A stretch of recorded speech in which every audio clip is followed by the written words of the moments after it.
Application of integral की miscellaneous exercise का first question देखिए, area bounded by the curves and the given lines. अब देखिए ये आपका जो कर्व दे रखा है y is equal to x square, this is a equation of, अगर मैं इसको x square is equal to y लिखता हूं तो this is equation of, it is equation of upward parabola. अब अपवर्ड पैराबोला है, इसको जीरो पुट करें, y जीरो हो रहा है, तो इसका मतलब ये पैराबोला कहां से पास कर रहा है, it is passing through the origin. तो ये अपवर्ड पैराबोला बन गया आपका, this equation of upward parabola.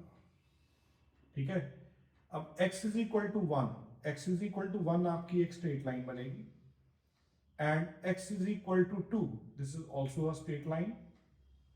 ठीक है, 5 स्टेप्स देखे थे कि पहला स्टेप क्या होता है, आइडेंटिफिकेशन ऑफ कर्व, आइडेंटिफाई कर लिया आपने।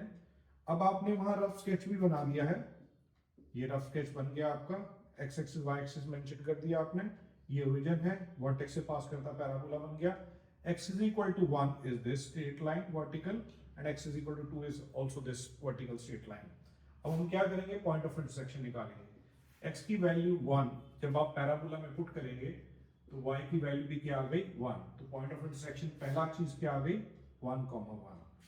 फिर x is equal to 2 जब आप पैराबोला में पुट करेंगे तो 4 आ गया, तो 2,4, तो ये वाला पॉइंट आपका क्या बन गया, इट इज 2,4। देखिए अब एरिया कौन सा निकालना है आपने, parabola, this is your parabola, x is equal to 1 is this line, x is equal to 2 ये लाइन बन रही है, एंड x एक्सिस, तो मुझे एरिया निकालना हुआ ये। ठीक है, तो ये एरिया अगर आपने फाइंड आउट करना है, this is your shaded area.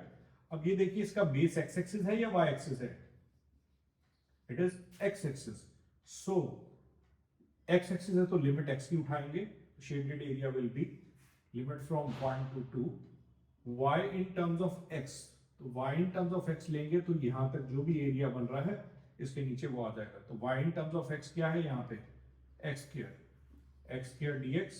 अब इसका इंटीग्रल क्या होता है, x cube by 3। अब यहाँ पे फंडामेंटल थ्योरम लगाएंगे, पहले अपर लिमिट पुट करेंगे आप, माइनस लोअर लिमिट पुट करेंगे, तो 8/3 minus 1/3, it is 7/3 square limit। So this is the area bounded by the curve. Y is equal to x4, x is equal to 1, x is equal to 5 and x axis। तो देखिए ये जो curve है ये भी parabolic ही बनेगा, because अगर आप सपोज करिए, अगर मैं इसके कुछ पॉइंट्स कंसिडर कर लूं, अगर x को आप 1 पुट करते हैं तो y की वैल्यू 1 आती है, 0 पुट करेंगे 0 आएगी, -1 पुट करें फिर आपके पास 1 आएगी, ऐसे ही -2 पुट करेंगे 16 आएगी, +2 पुट करें तब भी 16 आएगी। तो इसका ग्राफ कैसे बनेगा, it will B A parabolic path. तो मैं इसका रफ स्केच बना देता हूँ, 0 पे 0, 1 पे 1 आ जाएगी, तो कुछ इस तरह का इसका कर्व बनेगा। ठीक है, तो this is your y is equal to x4। अब ये देखिए x is equal to 1, approximately मैंने ये लिया तो ये वर्टिकल लाइन बन गई, ऐसे 2 3 4 5, तो x इज इक्वल टू 5 लिया तो कुछ ये लाइन बन जाएगी, this is x is equal to 1, x is equal to 5, ये x एक्सिस है आपकी और ये आपकी y एक्सिस है। ठीक है, अब आपको एरिया कौन सा निकालना है, शेड द एरिया। तो शेड द एरिया से पहले वाला क्या आपके पास होता है, पॉइंट ऑफ इंटरसेक्शन निकालना। तो आप x की वैल्यू 1 जब आप इसमें पुट करेंगे तो y इज इक्वल टू 1, तो ये पॉइंट ऑफ इंटरसेक्शन आ गया 1,1। जब x की वैल्यू 5 आप यहाँ पुट करेंगे तो 5 की पावर 4 इज 625, तो आपका ये बन जाएगा, दिस इज 5,625, तो ये आपका अप्रोक्सीमेट ही बनेगा। तो ये हमने रफ स्केच बना दिया। अब आपके पास एरिया जो निकालना है वो कौन सा है, parabola, this is your parabola and two lines, x is equal to 1 and x is equal to 5, तो ये आपकी दो लाइंस बन गई, एंड x एक्सिस, तो ये एरिया आपको कैलकुलेट करना है, this is your shaded area. ठीक है, अब इसका बेस अगेन x एक्सिस है, तो हम लिमिट कौन सी लेंगे, x की, तो shaded area will be equal to, limit sum उठाएंगे x की, it will be 1 to 5, y in terms of x, तो y in terms of x क्या है, x raised to power 4, तो x raised to power 4 is x raised to power 5 by 5, 1 to 5. पहले upper limit put करेंगे और यहाँ पे फिर लोअर लिमिट पुट कर देंगे, तो 5 raised to power 5 ये कैंसिल हो जाएगा 5 यहाँ पे, this is 5 raised to power 4 minus 1 by 5, so 625 minus 1 by 5 इसका 5, it will be 625 into 5 is 3125 minus 1 is 3124 upon 5 square unit. So approximately इसका आएगा 624.8 square units.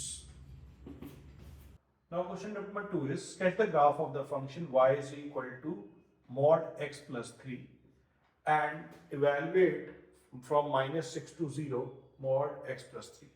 तो सबसे पहले आप मॉडुलस फंक्शन का ग्राफ आता है, आपको पता है मॉडुलस फंक्शन का ग्राफ तो आपका यही बनना है -1 -2 -3, तो ये आपकी वर्टेक्स बनेगी -3 से, ये ग्राफ तो ये बनेगा, अप्रोक्सीमेट ग्राफ तो आपको पता है, लेकिन मैं इसको जनरलाइज करवा रहा हूँ. अगर इस मॉडुलस फंक्शन के साथ +1 आ जाए, -1 आ जाए या minus of mod x plus 3 आ जाए, तो उस कर्व को कैसे करेंगे. तो मॉडुलस फंक्शन की प्रॉपर्टी क्या होती है, इसकी वैल्यू पॉजिटिव होती है if x plus 3 is greater than equal to 0, that is x is greater than equal to -3.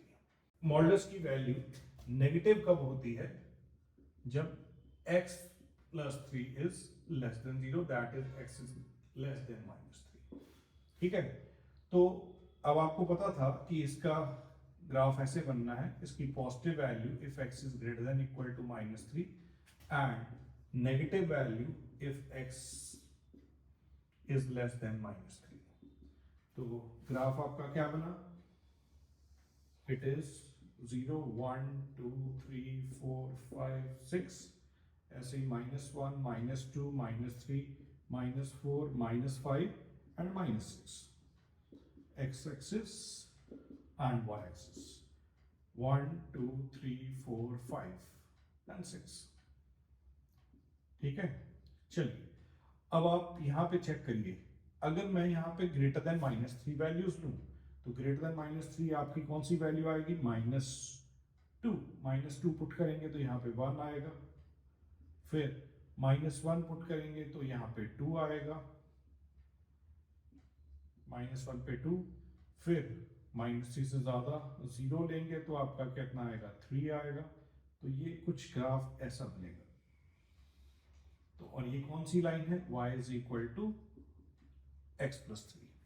ऐसे ही -3 से कम, इसका मतलब आपने -4 लिया तो क्या आएगा आपका, -4 plus 3, -1 into -1 it will be +1, -4 पे आपका क्या आएगा, it will be +1, -4 पे आएगा 1, -5 पे it will be -5, +3 is -2, तो it will be +2. ऐसे ही -6 पे आपका क्या बन जाएगा, it will be +3. तो कुछ ऐसा लाइन बन जाएगी. ये तो हमने पहले बता दिया था कि इसका V शेप का कब आता है, बट ये लाइन कौन सी बनी, -(x plus 3).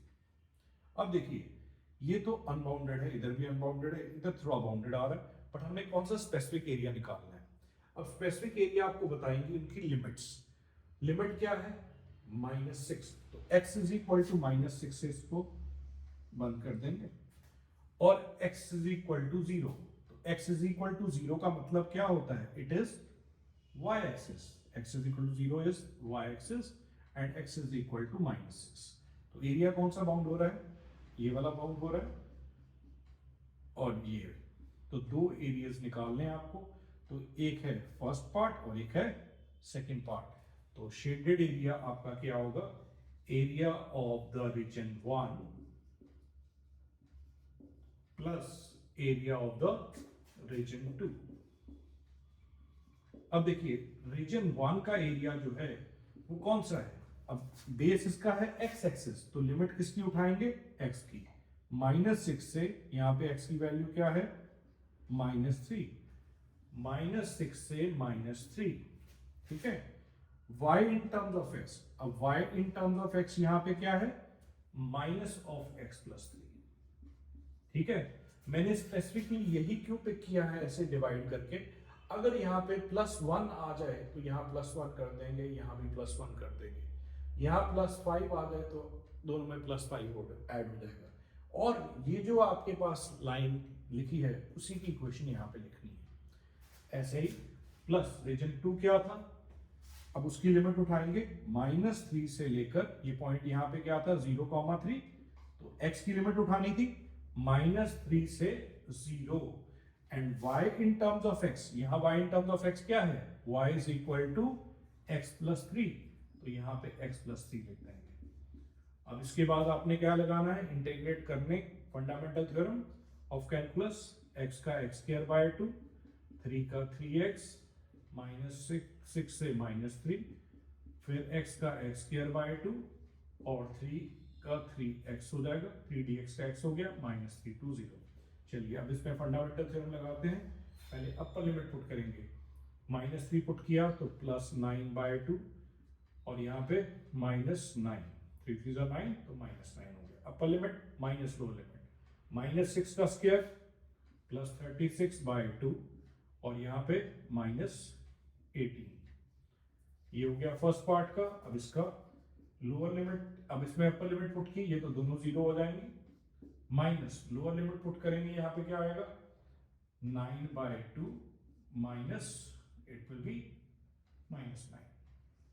चलिए इसको कैलकुलेट करते हैं, इट इज -18 दैट इज -9/2, ये आपका 18 आ गया, ये आपका 0 हो गया, यहाँ पे भी 0 था और यहाँ पे 9 2 18, -9 is -9/2 but it will be +9/2. So here it is 9/2 plus 9/2, it is 18/2. So 18/2 is 9 square unit will be the area.